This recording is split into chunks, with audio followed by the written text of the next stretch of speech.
What's up, guys? It's your girl Zeta Lisa. Let's try this again. I went live recently, but nobody can hear me. So if you guys are in the comments, let me know if you can hear me. Today, we're going to be diving into the book Bling. The book Bling is a book written by Erica Kennedy. If you guys don't know who Erica Kennedy was, a media girl in the early 2000s. She worked very close to Diddy. She worked very close to Russell Simmons.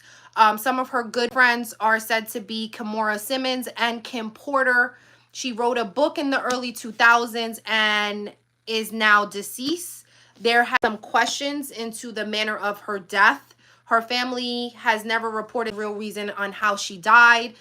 She was a young girl, so there has been rumors and there has been speculation that maybe she died because of this book. And the reason why we say that is the main character in this book is said to be Lamont, and Lamont is Diddy. So of course this is all alleged. We have no proof, but as we do right here on Mama's Cocktail Hour, we are going to dive into it. We're going to talk about it. We're going to get into it. Today we're going to be doing chapter 1 through 5. I'm going to try my best to get through 5. So let's get started. Again, thank you for everybody who has suggested that I do these book reads. My last book read did really well. I did the Kim Porter book. If you guys are looking for that type of content, you could go back on my page, and I did the entire Kim Porter book in a matter of 2 hours. Someone said that there was some problems with the connection, but I don't think so. I mean, there were some words that came in and out, I think, of exception, but overall, it's a great book read. It's really quick, and everyone seemed to like it. So go check that out on my page. And without further ado, we are going to get into the book Bling. Okay, so here's the book, highly anticipated. I've been looking for this book for months. I find my hands on it and I want to share it with you guys. So let's jump into it. Bling. Lamont sauntered into the room like he owned the place. Mr. Jackson greeted him warmly. Mr. Green is waiting at your table, as usual. Lamont gifted him a courteous half smile. Their usual table was the Midtown Manhattan restaurant where the power players converged. A dark-skinned man with an imposing build and a cocksure swagger, Lamont Jackson was not conventionally handsome. Rather, he had well-groomed sheen particular to rich image-conscious men. He cut a full swath, and he strode through the room in his favorite Brioni suit, chin up, acknowledging fellow members of the media elite with friendly nods. The masculine scent of his Bulgari cologne lingering in the wake. He derived a soul-deep satisfaction being watched, being known. He felt their eyes upon his approach. Irv Green, the 66-year-old chairman of Aga Music, who had been ranked number 10 on last year's Entertainment Weekly Power 100, after his own record label had achieved its year-to-date. Lamont had landed in the magazine's annual honorable mention spot at 100.5, an insult. He would have preferred not to be mentioned at all. Lamont consulted his Petit Philippe as he slid into the booth. Am I late? Irv Green was a stickler for punctuality. It was something that Lamont had in common. No, Irv said cordially, not bothering to get up. Right on time. They enjoyed a warm professional relationship. There was no need for formality, though if Lamont had arrived first, he would have instinctively stood to greet the music industry legend. Ordered lunch and made small talk until Irv finally addressed the unspoken topic hanging in the air. So it's true, he announced between moments. Really? Lamont attempted to sound surprised, even though rumors had been swirling for months. They want you out. Yeah, Irv said. The fuckers. He leaned over in a confidential whisper and said, so everybody knows already, huh? Well, not everyone. What are people saying? Listen, Lamont said. HMG can't ask you to step down. They have no cause. None, Irv agreed immediately. It's a forced retirement. He was reconciled to the fact that he was being pushed out as the head of Augusta where he had been cranking out hits for more than 30 years.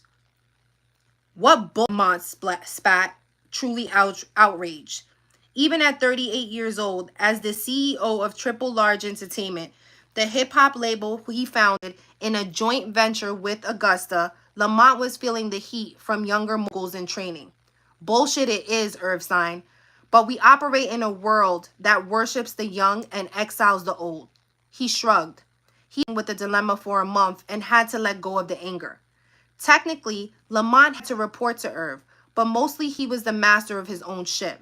Irv was going to Lamont, an African American who had the pulse of urban culture, how to run hip hop.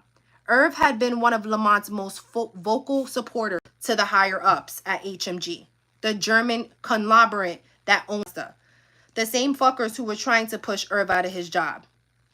You remember the first time we had lunch here, Lamont reflected? 9 years ago, we were working out the joint venture.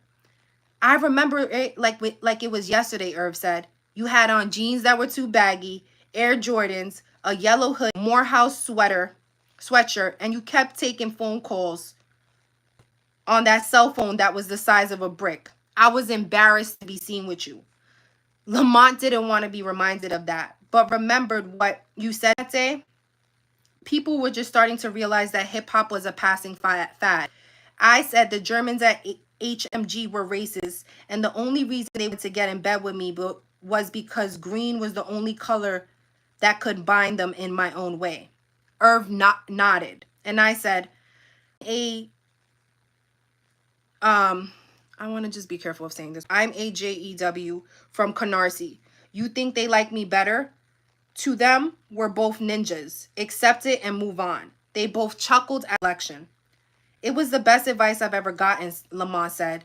Still, he learned so much from Irv. How to handle corporate politics, how to groom and protect an artist, and even how to dress. Lamont looked at Irv, now casually in a white shirt, no tie, that was left on his dark brown hair, elegantly slicked back. The shirt was so crisp, so blindingly white, it almost made a celestial glow. Where did you even buy a shirt like that, and how much did it cost? You also said, Lamont continued the trip down memory lane to massage Irv's ego. You make hit records, and we all make money, and everybody's happy. A thoughtful pause. You've been producing hits for 35 years, Irv. Made them a lot of money. You're still at the top of your game. It's not right what they're trying to do. That's what everybody's saying. Irv smiled and raised his glass in appreciation. So what's next? Lamont asked casually. Self-owned. He was more curious about what this shakeup meant for him than his mentor. Golf's not my thing, Irv said. Might start my own. I can write my own ticket. Of course. And they'll start deciding on my replacement. The pause was so pregnant, it was expectance. Say it, Lamont silently urged. Say it. Irv looked across the table and smiled. If it were up to me, the job would be yours today. But I do not know you're at the top of their list. Lamont in, girth back on the leather banquet, and pushed his plate of risotto away, taking a moment to compose himself so his deep baritone would not sound too eager in reply. He felt like jumping up in the packed dining room and shouting, I'm ready. He only shifted slightly when he spoke. He sounded cool and calm. Oh, I've been thinking of branching out, he said. Doing some R&B shit. I have some things in the works right now. Wonderful, Irv said. That's what you need to do. Show those, I'm not going to say that word. You're not one tricky pony. Irv wiped his mouth with the cloth napkin. There's still a lot to be worked out before I leave. Everybody's going to be watching you. Monty, show him what you could do. As soon as Lamont hopped in the back of his Mercedes Maybach, he called Darryl, his all-purpose whipping boy. They already spoken about the brilliant idea that had come to Lamont last night. Darryl was just waiting on the word. Lamont had called the girl.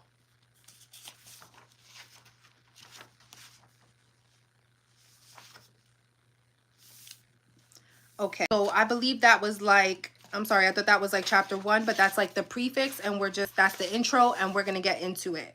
If you guys are coming in, we are reading Bling, and that was the prefix. We are going to chapter 1, and it's called Excuse Me Miss. Please hit the like. I love y'all.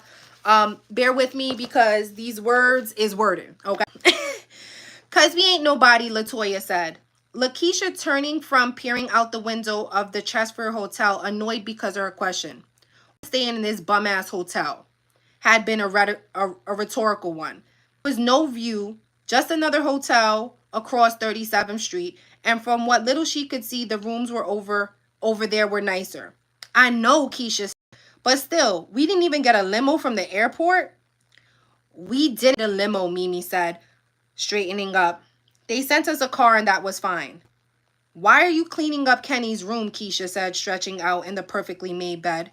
Because I already finished with ours, Mimi said. I can't just sit around and waiting for the phone to ring. It's driving me crazy.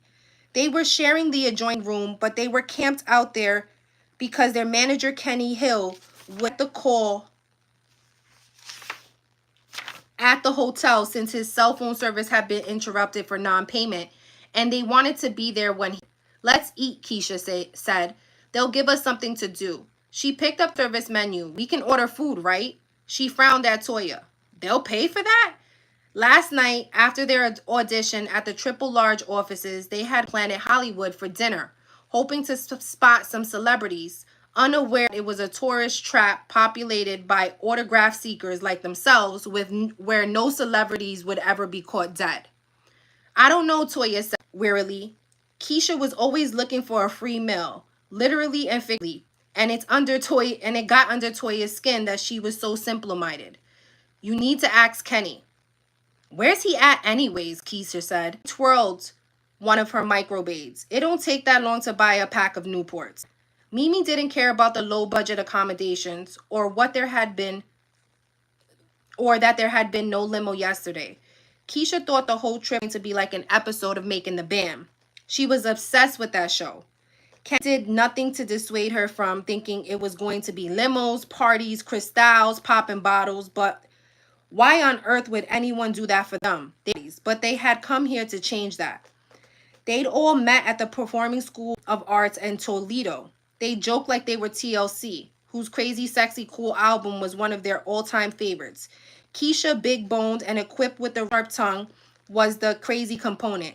Toya, a round-faced girl with a heartwarming smile and a degree of self-assurance that bled her years, was the cool. And Mimi was, well, she wasn't wild like Keisha, and she didn't possess Toya's innate confidence, so sometimes she felt like she got the sexy slot by default. No doubt Mimi was pretty. Since she was a baby, everyone had remarked on it. But in her usual baggy gear, sexy she was not. Tight jeans and midriff tops invited attention, and as a biracial girl in a predominantly black school, she already stood out enough. All she ever wanted was to blend in. Her mother, Angela, was Italian, and Mimi couldn't remember her Haitian father, Jaquez Barant, hadn't run out on Angela a year after the child was born, and the annual birthday cards had arrived late, with no return address, stopping altogether after Mimi's 8th birthday. Self, as she did most things, managing to pull straight, as while dodging the taunts of white girl and high yellow, as if she thought she was better girls. Just like many of them, she was raised by an overworked single mother. She rode the bus to school from the bad side of town, and the clothes over which they ran a disapproving, "You think you're cute." Eyes were paid for the after-school jobs. She's been juggling since she was 14. She never made her looks an issue. They did. Toya, however, was different. She made it clear that only 2 months into freshman year, when Nicole warmed over to Mimi in the cafeteria and began to lay into her forecoming on her boyfriend, even though it had been Michelle's wannabe Lothario who had been coming on to a completely uninterested Mimi. Toya, who Mimi knew only casually, had calmly looked her shoulder from the next table. You just mad because you wish you had that long hair. Go get yourself a weave and shut the hell up, Keisha. Always spoiling for a fight of any kind, and jumped up to enter the fray, but Nichelle had slunk away before she could. Toya, Keisha, and Mimi had been friends ever since. Later that year, the group was formed. They named it Heart. They debated endlessly about the kinds of songs they should sing, what kind of group they wanted to be. Keisha and Toya were into hip hop. Mimi's taste felt more onto the soul side. She idolized the male artists whose songs stirred something inside of her more than an urge to dance. Her mother had harbored dreams of being a singer way back when, and music was the only constant in their unstable life. From Aretha to Alanis Morissette, Sarah Vaughan, and Sarah McLachlan, Mimi would close and try to mimic their every inflection, pretending she was them, not a girl from Toledo who wouldn't recognize her own father if she passed him on the street. That was how she got through performing on stage. She became someone else. Whoever song she was belting out, she was pretending to be Beyonce. The night they met Kenny at their local talent show, Heart Song was just won the top prize and $300 for their rousing rendition of Bills, Bills, Bills, the Destiny Child hit. A lanky, dark-skinned man, 34, with droopy eyes and a seemingly permanent deposit of white in the corner of his mouth. Kenny Hill's name was the one recognized on the flyers posted all over town. A part-time club promoter, he told them he knew every musician, nightclub owner, and DJ in Toledo. In retrospect, they realized wasn't saying all that much. He proffered a business card that read simply, talent manager, and they didn't know how to ask him credentials beyond the promises he made. He talked about getting them a record deal, and he didn't ask them for money, and so it was that Kenny Hill became their manager. He had arranged for them to sing backup on demos at Wild Outside Studios in exchange for free studio time to record their own music. He kept telling them that he was setting up auditions with labels, but it panned out. And they graduated high school 2 years ago. The days after they tossed their caps, Mimi's part-time job at the Discount Emporium became full-time. Toya was doing hair at Black Roots without a license, and Keisha wasn't doing much of anything except hanging out with her crazy-ass drug dealer boyfriend. They'd finished their demo using tracks. Kenny brought them a local producer and singing generic R&B lyrics that Kenny had written himself. Kenny Hill, club promoter, talent manager, songwriter, jack of all, is the master of none. When he finally got a call back from Triple Large Entertainment a week ago, he didn't tell the girls right away, and they had a chance at they had a chance at a recording contract. Instead, he gotten everything in order, wrangling 4 coach plane tickets to New York, $2.99 per night rooms at the Chesterfield, before rolled into Wild Side Studios and crowded triumphantly. Pack your bag, girls. We're going to New York. Call the girl. Why did Lamont always have to be so dramatic? Daryl wanted to call the girl, but he couldn't remember the bitch's name. Latoya. Or maybe that's the one. He already asked Lamont's assistant and the receptionist if they remember the name of the pretty one, because he couldn't find the group's bio and attached photo.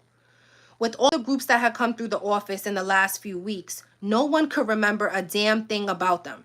Now Daryl rummaged through all the useful office memos on his desk in search of the package the manager had left with him the other day. That office was tiny, so was he. But what he lacked in size, he more than made up in self-aggrandizement. I'm sorry, guys. That word is just weird. He was 5'5" and 3/4 of an inch, but whenever anyone dared height, he'd pull out his driver's license. Bam! 5'7". People always took that as gospel, as if the DMV actually measured folks. His office would have felt larger if he cleared out half a dozen of boxes he was supposed to listen to as the A&R rep of Triple Large Entertainment. When he first got the gig, he didn't even know what A&R stood for. Artists and repertoire, he was told. He still didn't entirely, but he figured out he was expected to discover new artists and work on their development once they were signed. That he could do, although he really wanted to be a producer solely and forgot the office bullshit. He really got assessing the volumes of material that found their way into the Midtown office. Most who got signed and had already made names for themselves on the street or were affiliated with an established hip-hop clique. The next big thing rarely arrived unannounced via the United States Postal Service. Nevertheless, Paul Mankiewicz, the label's VP of A&R, stayed on Daryl's ass about listening to every single submission. A strapping, floppy-haired white guy in his 30s, Paul Mankiewicz made six figures and his own hours. He was nicknamed Witchy because he had successfully cultivated so many R&B and hip acts at various record companies that people said he would work black magic. 23-year-old Daryl didn't have an official title, usually called the A&R guy, which he preferred to be called Witch Assistant, though a fable to most. Witchy crapped the whip on his departmental subordinate mostly. Daryl believed as a form of insurance. If Witchy failed to meet his monthly beat-up on Daryl quota, Witchy was guaranteed to receive a few lashes from the HIC himself, Lamont, Fat Man Johnson. Daryl idolized and despised Fat Man with fever. Some days he wished he were standing tall in Lamont's $400 shoes, making big moves and bigger bank. Other days he hoped Lamont Jackson would kneel over and die from a massive coronary and spent all its time in hell. A few months ago, Fat Man, aka Lamont guy, put out a call that he had been branching into R&B. They were hoping to find the next Destiny's Child. In the past 2 months, they've seen 27. None of them got past their first song. After an audition 2 days of 3 white girls with varying degrees of pink hair who called themselves Shades, it was obvious Witchy was digging at the bottom of the barrel. Lamont had turned to Witchy and said, "Mr. Mankiewicz, why do I feel like I'm being judged like I'm a judge on American Idol?" Daryl had fallen back on Lamont's sofa and laughed. It was a joy to see Witchy catching some flack, but the most hysterical part was that Lamont was beginning to resemble the fat guy on the show. And then this group, Heartstrong, the worst fucking name, had come in yesterday. Daryl had only listened as a favor to Megan, Triple R's certified hottie receptionist. She urged to listen to it, saying the manager was a friend of her cousin's friend. "Oh well, I'll give them the VI treatment right now," Daryl had clowned, like he cared.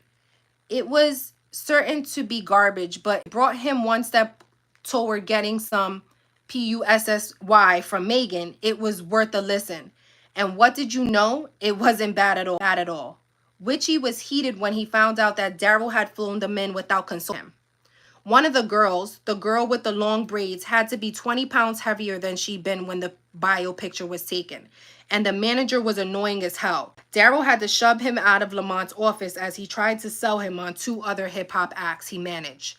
The group's audition didn't seem to ignite much enthusiasm in Lamont, although he didn't say that he straight up hated them, which was his response to most of the 27 other who had come before. This morning, Lamont had called Daryl at the crack of dawn to say maybe they had a group after all. Actually, his words were, "Where the hell is Witchy?"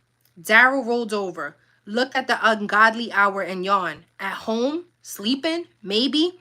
Lamont grunted his disapproval and told Daryl he had a moment of revelation. He decided that they needed just one girl, a solo artist. He wanted to meet with the lead singer of Heartstrong, the pretty one, he said. Daryl finally found the bio picture sticking out of the stack of the magazines on the floor. Mimi, that was him. He looked at his fake Rolex. Damn, it was already 4:15, and Lamont wanted her down there by 5. He picked up the phone and dialed the hotel. This chick could be his first discovery. And if a signing came out of this, wouldn't let Witchy or Fat Man forget it. Okay, guys. We are on chapter 2. Okay, so we are going to... These chapters are... We are going to read chapter 2 And then I am going to come back later on to finish the rest. So let's get into it. I apologize. I thought I would be reading a little faster, but I want y'all to understand like what I'm saying, who the characters are, and following it. So I want to read it slowly. So I'm going to read one more chapter. And then I will come back on today and you guys can follow up on it, okay? Please hit the like button. Thank you guys. We are reading the book Bling by Erica Kennedy, and we are on 2. Chapter 2 is called If I Ruled the World. The like. Thank you. This is going to be the last chapter we read before we take a break. Lamont climbed the window staircase to his thinking. Lamont Jackson, chairman of Augusta Music, had a nice ring to it. He'd be able to sell triple large to Augusta, but he'd still retain control of the label he founded, as well as run several others. How much would the deal reap? 60 million. No, triple large was worth 75 at least. He stepped onto the treadmill and a few buttons. He usually worked out in the evening after coming home from the office before going out for dinner and whatever else the night offered. But today he come home right after his lunch meeting with Irv. One of the perks of being a top dog, you didn't have to account for where your whereabouts were. These workouts were often the only time he spent alone in an entire day. At the office, he had his minions swarming around him and his faithful assistant, Iman. However, nearby, at night, out at the most exclusive clubs, his entourage was always surrounding him. When traveling in his Maybach or Suburban, his driver Carlos was at the wheel. And when he fell asleep in his Tribeca triplex, there was always almost a gorgeous babe in bed beside him. He had tried working out with a highly recommendable personnel trainer, but the guy had annoyed him and was fired after 2 sessions. Anyway, he had gotten the information he needed and continued the exercise regimen without some FAGGOT, I'm not going to say it, Richard Simmons wannabe cutting off repetitions and applauding him like he just run the New York City Marathon. He had nothing against little ass kissing as long as his ass was the one on the receiving end. It was actually one of his favorite things, but he got more than his fair share of that day. And he had gotten an uncomfortable feeling that the guy had wanted to kiss his ass for real. Besides working out alone, it gave him a chance to decompress and think. The thought that was going through his mind right now was, I need a hit. A blinding success story that would prove to Irv Green, to the heads of HMG, to the world, that he deserved the top job at Augusta. 9 years ago, he had been one of the hip-hop's corporate trailblazers, founding Triple Large Entertainment long before rappers were starring in movies, shilling for Sprite, and mingling with high society. His early track record as a label head had been unimpressive. The first few artists he released had come and gone without much fanfare and been summarily dropped from the label. Then 3 of his acts achieved gold record status and selling 500,000 albums, and still had big success then. How far the bar has risen right only a few years. Now, a record that was merely gold certified meant one with lackluster sales. Lamont didn't allow the word fail to be uttered by anyone in his ranks. In a slumping industry where music download became an escalating problem and major labels were regularly laying off hundreds of employees, posting profits were more difficult and more important than ever. Lamont's first big success was Floss, a raspy-voiced West Coast rapper who wove biblical sayings into his rhymes about his ghetto fabulous lifestyle. He became the label's resident sex symbol, despite the fact that he had a prosthetic leg. He lost his leg below the shin after a car accident when he was 16, and he claimed to have had a near-death experience and found God. Floss gave a whole new meaning to the term hip-hop. His debut, Profit and Floss, came close to selling 500,000 copies, although his bio said it was certified gold anyway. Triple Large hip-hop comedian rapped about girls, parties, and mostly himself. Lamont had come up with the name following the phonetic spellings are cooler. that the younger rappers seemed to favor. He thought Ridiculize, and that's the name, guys, it's terrible. Ridiculize was an improvement over the rapper's original moniker, Big Dick. He could just imagine MTV having a heart attack over that. Dickie's first album, Haha, made some noise with 2 hit singles, but Lamont was disappointed with the performance. 2 million copies sold of the rapper's second effort, No Foolin', more than made up for any of the bad feelings.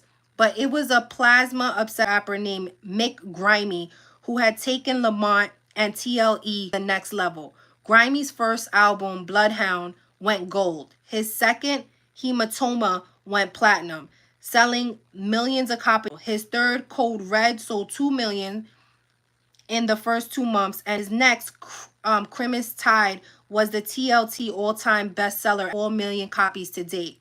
When Lamont learned that Grimy had taken an IQ test as a child and scored high, Lamont started calling me his thug genius. He was pleased when the nickname got picked up in the press. It appeared in large type next to Grimy's head when the Tone rapper was featured shirtless and splattered with blood on a controversial Rolling Stone cover. Thereafter, Lamont's publicist let it be known that Lamont himself had coined the term. Grimy's success had really put the company on the map. The triple large artist meant something now. When a new album was released, triple large stable, hip-hop consumers, 80% of whom were suburban white kids, took notice. Flaw's second album, Gimme the Loot, had double platinum. O Negative, Grimy's last LP, had just reached 3 million. And from the looks of the first week's sale numbers, I hate the name, Radicules, we're just going to call him Rad, was on track to do even better. The R&B and hip-hop infused movie soundtracks TLE produced had become a business unto themselves, and Lamont had formed a separate division amongst them. Triple Large Tracks. 10 soundtracks released in the 5 years, and they've all gone platinum. With dominating the industry, Lamont was firmly lodged in the top tier of the crop of new black moguls, but he didn't want to be one of them. He wanted to be the king, the one and only, and a new chairman of Augusta Music. That's who he would be. By the time the girls' late afternoon snack arrived, Keisha's nerves had gotten the best of her, and she was in the bathroom vomiting lunch. It was then that the phone finally rang, but it was the phone in their room, not in Kenny's, as they expected. While Toya tended to Keisha, Mimi walked the adjoining door to answer it. It was probably her worrisome mother. She already phoned twice today. Can I talk to Mimi, the caller said. This is. He said, hey, it's Daryl from Triple Large. Is Kenny there? No, she said, excited to hear from him. He went out. Good. Look, meet me downstairs at 5 o'clock. 86 Walker Street. Don't say shit to Kenny, not a word. I don't know if we can get there by 5. Keisha is kind of sick right now. No, just you. Don't say anything to them either. Tell them you have to meet a friend or something. I'll explain later when you get here. 86 Walker. I'll meet you downstairs. Take a cab for it. But what? Mimi began. Don't stress me, Daryl cut her off. Just get there by 5. You already running damn late. Mimi hung up the phone and stared at what was going on. If she were to tell the God-honest truth that she hadn't expected the call, at least not to say they wanted them, the audition hadn't gone very well. They've been nervous. Keisha's voice cracking was the low point, but she was trying to remain optimistic for herself as much as for the other girls. Yesterday, Lamont Jackson of the label hadn't said goodbye or thanks for coming or nice job, nothing. He picked the telephone before they were out the door and started dialing as if their performance had been unwanted, interrupted in his daily business routine. The last to file out. She looked back at him, the phone to his ear. He caught her and finally cracked a smile. Of encouragement or pity, she wasn't sure. Lamont had seemed to be channeling his inner thoughts to Daryl, who had done all of the talking. Daryl had said that they had an answer today. Yes or no, he told Kenny. What does this mean? She wondered, yay or nay.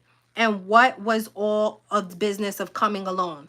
When she walked back into Kenny's room, Keisha was lying on the bed, a wet rag on her face, moaning like she had just given birth. Are you okay? Mimi said, kneeling beside her. No, Keisha moaned. What was that your mother again? Toya asked. No, Mimi said hesitantly. It was some guy, the son of my mom's friend. He wants me to come meet him right now at his place just around the corner. Too much detail. She was lying poorly, and for what? The address Daryl had given wasn't the address of the office. Despite Daryl's fierce warning, she wished she could talk to Kenny first before she did anything. Where the hell was he? He left almost 2 hours ago, and why couldn't he pay his cell phone bill? What place? Toya questioned. Mimi said, trying to cover up with a name, but she didn't know New York, so she just turned and walked back into her room, hoping Toya wouldn't ask again. Mimi, what if they call? Keisha whined. Not if, Toya corrected. They say they called today. Well, they might say they want us, or they might say they don't. Keisha continued, getting her energy. I'll call you guys in an hour, Mimi said, changing out of her sweats, and Toya watched from the doorway. Mimi went to the closet and considered her clothing options. She couldn't wear the tight stretch jeans and cropped peasant top that she wore yesterday for him. Toya and Keisha had wore the same exact outfit, so Daryl would surely remember. Besides, that was a tad hoochie for her personal taste. During their search for the perfect audition attire, Keisha and Toya had nixed more of their conservative options. You don't even know this guy, Toya complained. Forget him. I can't. Mimi held up the back turtleneck with the bell sleeves that she had worn on the plane. I already told him I would come, so she shrugged. Yes, it would be the turtleneck with the army green cargo pants and leather boots with the platform heels instead of the slutty heels Kenny had insisted they wear yesterday. Is he cute? Toya said. Who? The guy you're meeting. I don't know. I never met him. She was lying, so best she leave it at that. Mimi went into the bathroom and momentarily thought about telling Keisha and Toya the truth as she pulled back her wild mass of chestnut brown curls into a neat ponytail. She put on her favorite dangling silver and turquoise earrings, even though she stretched her lobes because she loved how they chimed with every step she took. She time for all the makeup. Kenny had ordered them to pile on yesterday, just a little concealer to cover the rash of pimples that seemed to be multiplying on her forehead. No, she decided as she applied some cherry-flavored lip gloss, she wouldn't tell them. She'd do this alone, as Daryl had said. Find out what's up and then back. Kenny has to be the problem. Seeing him in that plush New York office, spotting his best nylon tracksuit had made it glaringly obvious how time he was. When he tried to give Lamont a demo of a male hip-hop group he was representing, it was obvious that Lamont was not interested the least bit. Kenny kept saying, just listen to the first track. It's fire. Daryl had been to shove him out of Lamont's office. I'm the lead singer, Mimi said to herself. I can handle this. Imagine if she could come back and tell them she had a deal. Okay, Toya finally relented, a little late as Mimi was ready, grabbing her knitted poncho and suede hobo bag and heading for the door. Maybe he's cute, and maybe we're going to get signed, and maybe we're going to move here, and maybe we'll be famous, and maybe he'll be your man. Let's not get ahead of yourselves, Mimi, shooting Toya as she smiled as she walked out the door.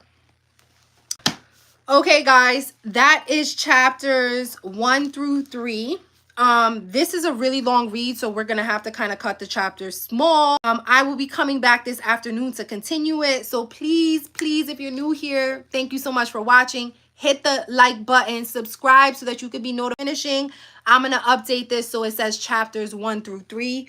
Again, I really appreciate y'all. I love y'all. Thank y'all for coming to Mama's Cocktail Hour. Don't forget to hit the notification, like the video on your way out. We are chapter 3 and we will finish this out. Bye.